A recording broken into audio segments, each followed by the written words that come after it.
Hello friends, তোমরা সবাই কেমন আছো? আমি খুব ভালো আছি। আর দেখে বুঝতেই পারছো যে আমি দিদি বাড়ি আছি। আর দিদি বাড়ি থেকে আমি একটু রেডি হয়ে নিয়েছি। তো রেডি হয়ে এখন কোথায় যাবো, তাই তো? হ্যাঁ, চলো সেটা তোমাদেরকে বলেই দিই। তো তোমরা হয়তো অনেকেই জানো যে আমার দিদি বাড়ি বগুড়াতে। তো বগুড়ার এই সাইডে রাস ভালো আছে। আর তোমরা অনেকেই জানো যে বগুড়ার এইদিকে রাস হয়। তো রাস বলতে সেই রকম তোমার শান্তিপুর বা নবদ্বীপের মতন সেই রকম রাস হয় না। তো নর্মালি এমনি রাসের ঠাকুর বসে, তো মেলা টাইপের হয়, বেশ ভালোই হয়। তো সেই কারণেই তো সবাই বললো চলো একটু রাস থেকে আসি। তো সবাই একটু রেডি হয়ে নিয়েছি। আর দেখতে পেলে যে আমি, মাম্মা, দিদি স্কুটিতে যাচ্ছি। আর ওইদিকে ওই যে পেছনে দাদা আছে, দাদা ওটা হচ্ছে দিদির ভাসুর হয়, তো আমি দাদা বলি। ওই যে দাদা, দিদি আর হচ্ছে কিনা দাদার ছেলে মেয়ে, ওরা সব বুলেটে গেছে। তো তারপরে এই যে মেলার ভেতরে চলে এসেছি। আর বুঝতেই পারছো যে বিবাহিত মহিলাদের সাথে গেলে যা হয় আর কি। তো যেহেতু আমার এখনও বিয়ে হয়নি, আমি সংসারের মর্মটা বুঝি না। তো এই যে আমার দিদি দেখো এদিকে কাপ কিনছে, আর এই যে রাখি দি, আমি দিদি বলি। তো দেখো ঝুড়ি পেতে কিনছে। তো বিয়ে হয়ে গেলে সবাই হয়তো এটাই করে, মেলায় টেলায় গেলে তো সংসারের জিনিসই কেনে। তো আমার যেহেতু বিয়ে হয়নি, আমি আর এটা কি বুঝবো, তাই না? তো আর এই যে আমার মাম্মা, ওর হাতে বেলুন কিনে, বেলুন না তো যাই হোক হবে, ও সব কিছুকেই বল বলতে পারে না, তো বলে।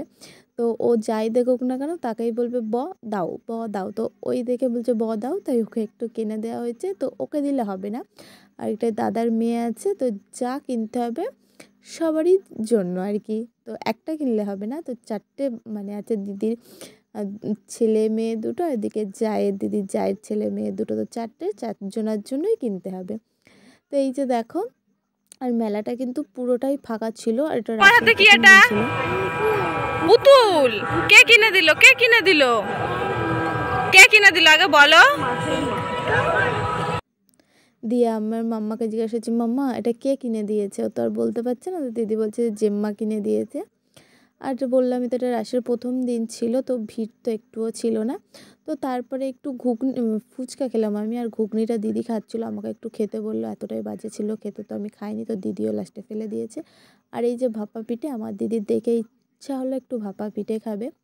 তো আমি খুব একটা খাই না, আর মেলার জিনিস তো আমি খাই না। তো যাই হোক, দিদি হয়, দিদির মন তো মায়ের পরে তো মানে দিদিরই স্থান বলতে পারো। তো আমি বললাম না খাবো না, তাও আমাকে জোর করে একটু খাইয়ে দিল। বলছে একটু খেয়ে দেখ না, তাই কী হয়েছে, তুই একটু খাইয়ে দিল। আর এই যে এটা হচ্ছে ওই দাদার ছেলে, আর ওই যে ওটা আমার দিদির মেয়ে, তোমরা তো সবাই চেনো। আর ওই যে মিডিলেটা যেটা বসে আছে, ওটা হচ্ছে দাদার মেয়ে। আর দিদির মেয়েটা হচ্ছে দাদার কোলে আছে। তো তারপরে একটু মেলাটা ঘুরছিলাম। আর এই যে কানের দোকান, আমার তো বেশ পছন্দ হচ্ছিলো কানেরগুলো। তো কারোর যদি ইচ্ছা হয় আমাকে কিন্তু একটা কানের গিফট করো, বুঝলে? আমার কিন্তু বেশ ভালো লেগেছে কানেরগুলো। তো আমি এই আর কি মানলাম, তো কেউ কাউকে গিফট করতে হবে না। আর এই যে তারপর দিদি 1 প্লেট মোমো নিল, আমি 1 প্লেট মোমো মানে নিলাম। তো আমি খাই না, তো আমার দিদি আমাকে জোর করে খাওয়াচ্ছে। তো মোমোটা খুব একটা টেস্টি ছিল না, তো আমার ভালো লাগছিলো না খেতে। আর এই যে মানে দুজনা, দিদির ছেলে, দিদির জায়ের ছেলে, দুটোই খুব দুষ্টু। তো ওরা যখন যেটা বায়না করবে ওদের সেটাই দিতে হবে। তো তারপরে এই যে ফাঁকা মেলা ঘুরে চলে যাচ্ছে এবার বাড়ি। এই যে একটা স্কুটিতে এখন আমি, দিদি, বেটা, আর ওইদিকে আমার মাম্মাকে কি সুন্দর চাদরের মধ্যে নিয়ে নিচ্ছে, আর আমি যাচ্ছি। আর পেছনে হচ্ছে দাদা দিদিরা সবাই আসছে। আর এই যে কী কিনেছি দেখো মেলা থেকে, অনেক কিছুই কিনেছি। সব কিছু তো আর দেখানো হলো না। তো ভিডিওটা কেমন লাগলো কমেন্ট করে জানিও, আর ভালো লাগলে লাইক, কমেন্ট, শেয়ার করে